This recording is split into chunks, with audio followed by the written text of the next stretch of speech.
Here's how to create this cinematic video edit.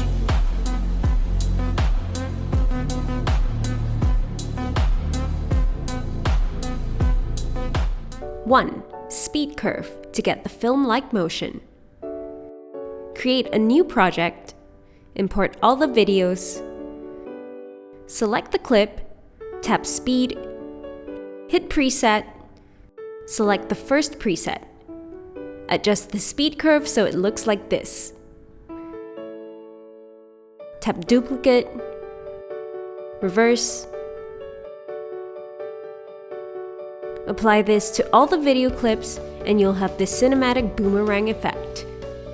2. Add filter to add a rich film-inspired tone. Tap filter.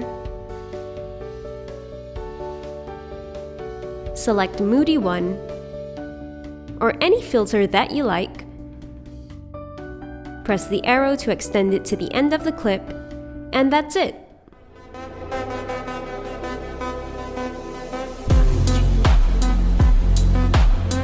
What other cinematic tricks do you know? Let us know in the comments.